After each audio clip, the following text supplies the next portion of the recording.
জলপাইগুড়ির রাজগঞ্জের ডাবগ্রাম 2 নম্বর গ্রাম পঞ্চায়েতের অধীনে ভবেশ মোড় পেট্রোল পাম্প থেকে জাবরাভিটা আন্ডারপাস পর্যন্ত রাস্তার অংশবিশেষের পুনর্নবীকরণ হয়। প্রদীপ প্রজ্বলনের মাধ্যমে এই অনুষ্ঠানের শুভ সূচনা হয়। শুভ সূচনা করেন এসজেডি এর চেয়ারম্যান সৌরভ চক্রবর্তী।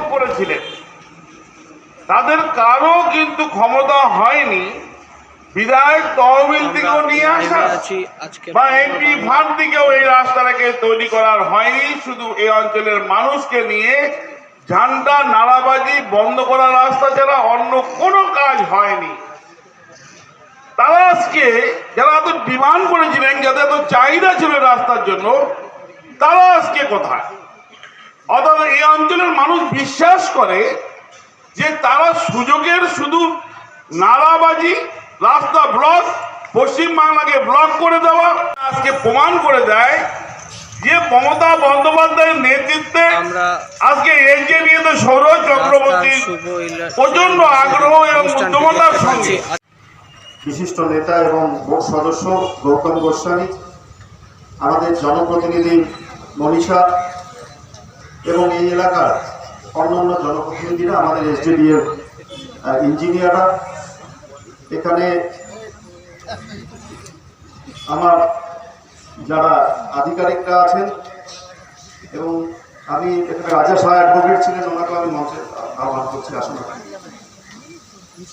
তো আজকে আমরা মাননীয় মুখ্যমন্ত্রী মমতা বন্দ্যোপাধ্যায়ের অনুপ্রেরণায় এবং তার সহযোগিতায় ভবেশ মোড় থেকে জাবরাভিটা আন্ডারপাস পর্যন্ত বহু প্রতীক্ষিত যে রাস্তা, যেটা আপনাদের খুব প্রয়োজন ছিল, এই প্রয়োজনীয়তা আমি অনুভব করি।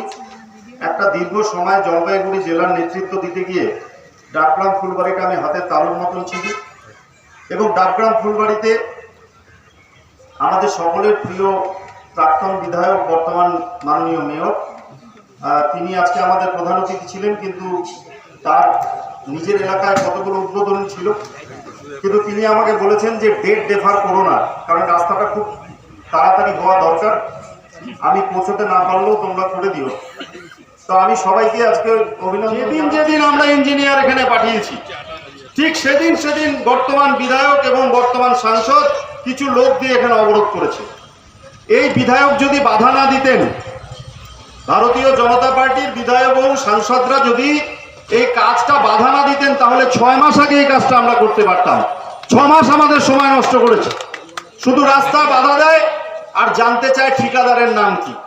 ঠিকাদারের নাম মানে জানেন তো, ওদের ঠিকাদারদের প্রয়োজন, কারণ এই বিধায়ক সাংসদরা এই উপস্থিত আছেন আমাদের জেলা পরিষদের সদস্য মনীষা রায়, 35 নম্বরের কাউন্সিলর শম্পা নন্দী, এবং উপস্থিত আছেন আরও বিশিষ্ট সমাজসেবী আমাদের সুজয় সরকার, ভবেশ রায়, শঙ্কর রায়, লতিকা দাস রায়, আরও অন্যান্য যারা আছেন, এবং আজকে যিনি আমাদের সঞ্চালনা করছেন পঙ্কজ দাস মহাশয়, এবং সামনে আপনারা যারা আছেন দাদা, ভাই, বন্ধু এবং মা ও বোনেরা।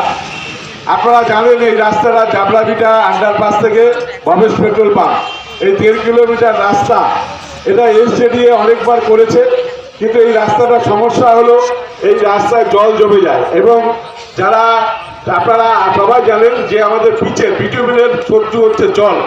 তা কাজেই এই রাস্তার দুধারে যেভাবে বাড়িঘর, দোকান সব হয়ে গেছে, আগে রাস্তাটা অনেক ফাঁকা ছিল, যত দিন যাচ্ছে তত উন্নয়ন হচ্ছে, কিন্তু প্ল্যান মাফিক কোনো কিছুই হয় না, যার জন্য রাস্তায় জল জমে যায়, যার জন্য রাস্তায় জল জমলে রাস্তাটা ভেঙে যায়, এবং এই রাস্তা দিয়ে প্রচুর গাড়ি যাতায়াত করে। আমাদের সমস্ত ইউনিয়ন লেভেলের ট্যাঙ্কার, এফসিআই গোডাউনের চালের গাড়ি, গমের গাড়ি, এবং যত উত্তরবঙ্গ থেকে বিভিন্ন যারা ডুয়ার্স ঘুরতে আসে, তারা এনজিবি স্টেশনে নেমে এই রাস্তা দিয়ে যাতায়াত করে। শিলিগুড়ির একটা প্রাণ কেন্দ্র এই রাস্তাটা। কাজে এর আগে আপনারা জানেন যে আমাদের 2011 সালে আমাদের পশ্চিমবঙ্গে তৃণমূল কংগ্রেসের সরকার আসার পরে এবং মাননীয় মুখ্যমন্ত্রী মমতা বন্দ্যোপাধ্যায় সঙ্গে থাকার জন্য ধন্যবাদ। নিউজ প্রাইম টাইমস, যেখানে প্রতিটি মুহূর্ত গুরুত্বপূর্ণ। সঙ্গে থাকুন এবং দেখতে থাকুন নিউজ প্রাইম টাইমস।